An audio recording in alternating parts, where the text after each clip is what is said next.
Hello guys, welcome back to our channel. Episode ആരംഭിക്കുമ്പോൾ കാണിക്കുന്നത് ലാപ്ടോപ്പിൽ എന്തൊക്കെയോ ജോലികൾ നോക്കിക്കൊണ്ടിരിക്കുന്ന സച്ചിയെയാണ്.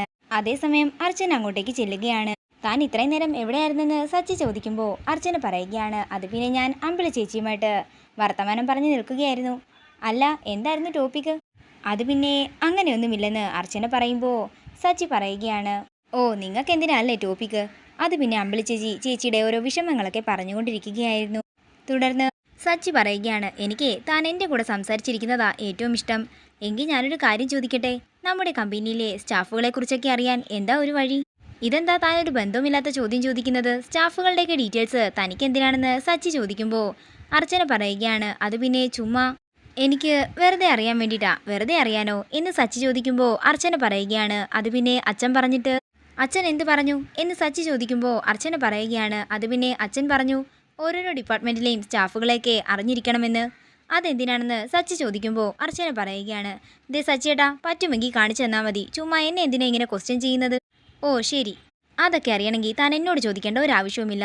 തുടർന്ന് തൻ്റെ ലാപ്ടോപ്പ് എടുത്ത് കാണിച്ചിട്ട് സച്ചി പറയുകയാണ്, എല്ലാ വിവരങ്ങളും ഇതിൻ്റെ അകത്തുണ്ട്. താൻ ഫ്രീ ആകുന്ന സമയത്ത് ഈ ലാപ്ടോപ്പും കൊണ്ട് സ്നേഹയുടെയോ സന്ദീപിൻ്റെ അടുത്തേക്ക് ചെന്നാൽ അവർ എല്ലാവരുടെയും ഡീറ്റെയിൽസ് തനിക്ക് എടുത്തു തരും. അത്രയും പറഞ്ഞുകൊണ്ട് ലാപ്ടോപ്പ് അർച്ചനയുടെ കയ്യിലേക്ക് കൊടുക്കുകയാണ് സച്ചി. അപ്പോൾ ആ മാനേജറുടെ ഡീറ്റെയിൽസും ഇതിൻ്റെ അകത്ത് തന്നെ ഉണ്ടാകുമെന്ന് അർച്ചന മനസ്സിൽ പറയുന്നു. പിന്നീട് കാണിക്കുന്നത് വൃന്ദാവനമാണ്. അജയനും അജയൻ്റെ അമ്മാവനും കൂടി വൃന്ദാവനത്തിൽ എത്തിയിരിക്കുകയാണ്. ഇവനിവിടെ വന്ന് സ്ത്രീധനം വേണ്ടെന്ന് പറഞ്ഞ കാര്യങ്ങളൊക്കെ ഞങ്ങൾ അറിഞ്ഞു. പക്ഷേ അങ്ങനെ പറഞ്ഞിട്ട് കാര്യമില്ലല്ലോ. നിങ്ങളുടെ പെണ്ണിന് നിങ്ങൾ എന്തെങ്കിലും കൊടുത്തു വിടണ്ടേ എന്ന് അമ്മാവൻ ചോദിക്കുമ്പോൾ മാഷു പറയുകയാണ്, ഞങ്ങൾക്കാകെയുള്ളത് ഈ വീടും സ്ഥലവുമാ. ഈ വീടും സ്ഥലവും പണയം വെച്ച് കിട്ടുന്ന കാശിന് അവളുടെ കല്യാണം നടത്താനാ ഞങ്ങൾ തീരുമാനിച്ചിരിക്കുന്നത്. ഇത് കേൾക്കുന്ന അമ്മാവൻ പറയുകയാണ്, നിങ്ങൾ ഈ വീട് പണയം വെച്ച് അതിൻ്റെ ലോണൊക്കെ അടച്ച് എപ്പോൾ തീരാനാ? അതിനേക്കാൾ നല്ലൊരു വഴി ഞാൻ പറഞ്ഞു തരാം. നിങ്ങൾ ഈ വീട് അജയൻ്റെ പേരിലേക്ക് എഴുതി കൊടുക്ക്. ഇത് കേൾക്കുന്ന എല്ലാവരും ഒരു ഞെട്ടലോടെ നിൽക്കുകയാണ്. അതേസമയം ഇത് കേട്ടുകൊണ്ടിരിക്കുന്ന ആതിരയും ഒരു ഞെട്ടലോടെ അജയനെ നോക്കുകയാണ്. അതൊന്നും പറ്റില്ല, ഞങ്ങൾക്ക് ആകെയുള്ളത് ഈ വീടും സ്ഥലവും മാത്രമാണ്. രണ്ട് പെങ്ങന്മാരുടെയും കല്യാണശേഷം ഇത് അനൂപിനുള്ളതാണെന്ന് ഞങ്ങൾ നേരത്തെ തീരുമാനിച്ചതാണെന്ന് മാഷു പറയുകയാണ്. ഇത് കേൾക്കുന്ന അനൂപ് പറയുകയാണ്, എൻ്റെ പെങ്ങന്മാരുടെ ജീവിതമാ എനിക്ക് വലുത്. അതിലും വലുതായി എനിക്കൊന്നുമില്ല. ഇത് ആതിരയ്ക്ക് കൊടുക്കുന്നതിൽ എനിക്ക് സന്തോഷമേ ഉള്ളെന്ന് അനൂപ് പറയുമ്പോൾ ഇത് കേട്ട് വിഷമത്തോടെ അനൂപിനെ നോക്കുകയാണ് ആതിരയും മറ്റുള്ളവരും. തുടർന്ന് അജയൻ പറയുകയാണ്, ഈ വീട്ടുകാരുടെ വിഷമം കണ്ടുകൊണ്ട് എനിക്കും ആതിരയ്ക്കും അങ്ങനെ സുഖമായി ജീവിക്കേണ്ട. ഇവരുടെ ആരുടെയും സങ്കടം കണ്ടുകൊണ്ട് എനിക്കും ആതിരയ്ക്കും നല്ലൊരു ജീവിതം വേണ്ട. എനിക്ക് ആതിരയെ മാത്രം മതി, അല്ലാതെ എനിക്ക് സ്ത്രീധനമൊന്നും വേണ്ട എന്നൊക്കെ പറഞ്ഞുകൊണ്ട് പുറത്തേക്ക് നോക്കുമ്പോഴാണ് അവിടെ ആതിര നിൽക്കുന്ന കാര്യം അജയൻ കാണുന്നത്. പെട്ടെന്ന് തന്നെ ആതിര തൻ്റെ മുറിയിലേക്ക് പോയി പൊട്ടിക്കരയുകയാണ്. ഇതിനോടകം തന്നെ വൃന്ദാവനത്തിലുള്ളവരെല്ലാം തൻ്റെ വരുതിയിലാക്കാൻ അജയന് കഴിഞ്ഞിട്ടുണ്ടായിരുന്നു. പിന്നീട് കാണിക്കുന്നത് നെല്ലിശ്ശേരിയാണ്. സ്നേഹയുടെ കയ്യിലേക്ക് ലാപ്ടോപ്പ് കൊടുത്ത് മാനേജർ വിജയെക്കുറിച്ചുള്ള ഡീറ്റെയിൽസ് എല്ലാം എടുപ്പിക്കുകയാണ് അർച്ചന. ഏട്ടത്തി, ഇതിൽ നിന്നും എടുക്കാൻ സാധിക്കുമെന്ന് എനിക്ക് തോന്നുന്നില്ല. ഇതിൻ്റെ അകത്ത് കുറേ പ്രൊഫൈലുകളുണ്ട്. ഇത് കേൾക്കുന്ന അർച്ചന വിഷമത്തോടെ ഇരിക്കുകയാണ്. തുടർന്ന് സ്നേഹ തൻ്റെ ഫോണിൽ നിന്നും ഓഫീസിലെ ഒരു സ്റ്റാഫിനെ വിളിച്ച് വിജയുടെ പ്രൊഫൈല് തൻ്റെ മെയിലിലേക്ക് അയക്കാൻ പറയുകയാണ്.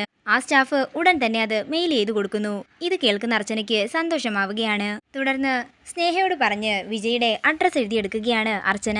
അതേസമയം അർച്ചനയെന്ന് വിളിച്ചുകൊണ്ട് അങ്ങോട്ടേക്ക് അവന്തിക വരികയാണ്. അവന്തികയെ കണ്ട് ഞെട്ടലോടെ നിൽക്കുകയാണ് സ്നേഹയും അർച്ചനയും. തുടർന്ന് അവന്തിക മുറിയുടെ അകത്തേക്ക് കയറി വരാൻ നേരം സ്നേഹ ലാപ്ടോപ്പിൽ നിന്നും വിജയുടെ പ്രൊഫൈല് മാറ്റുകയാണ്. അല്ല, എന്താ ഇവിടെ രണ്ടാളും കൂടി പരിപാടിയെന്ന് അവന്തിക ചോദിക്കുമ്പോൾ സ്നേഹ പറയുകയാണ്, അത് പിന്നെ ഞാൻ ഏട്ടത്തിക്ക് ലാപ്ടോപ്പിലെ കുറച്ച് കാര്യങ്ങളെല്ലാം പറഞ്ഞു കൊടുക്കുകയായിരുന്നു. അതെന്താണെങ്കിലും നല്ല കാര്യമാണെന്ന് അവന്തിക പറയുന്നു.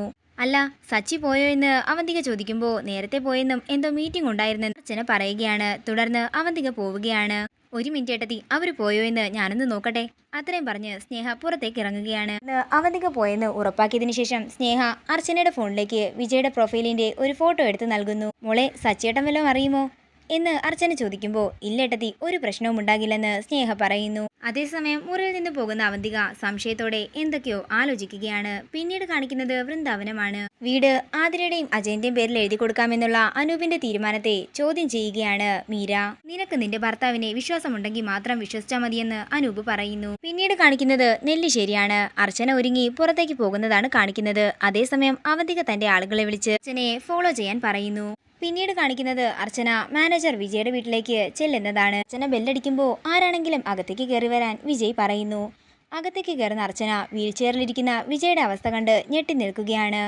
അത് പിന്നെ മേഡം കാല് വയ്യാത്തതുകൊണ്ട് ആര് വന്ന് വിളിച്ചാലും അകത്തേക്ക് കയറി വരാനാ പറയാറ്. നിങ്ങളുടെ ഭാര്യ എന്തേന്ന് അർച്ചന ചോദിക്കുമ്പോൾ അവള് എന്നെ വിട്ടുപോയെന്നും ഒരു ആക്സിഡന്റ് ആയിരുന്നെന്നും വിജയ് പറയുകയാണ്. ഇത് കേട്ടൊരു ഞെട്ടലോടെ നിൽക്കുകയാണ് അർച്ചന. മേഡം ഇപ്പോൾ എന്താ വന്നതെന്ന് വിജയ് ചോദിക്കുമ്പോൾ എനിക്ക് അവന്തികേട്ടത്തിയെ കുറിച്ച് അറിയണം, അതിനാ വന്നതെന്ന് അർച്ചന പറയുന്നു. അവന്തികയുടെ ലാഭത്തിനു വേണ്ടി കാര്യങ്ങളെല്ലാം ചെയ്തിട്ട് അവസാനം കുറ്റം മുഴുവൻ എന്റെ തലയിൽ കൊണ്ടിട്ടു. സത്യം വിളിച്ചു പറയാൻ വേണ്ടി ഞാൻ അവിടെ വന്നിട്ടും ആരും എന്നെ ഒന്നിനും അനുവദിച്ചില്ല.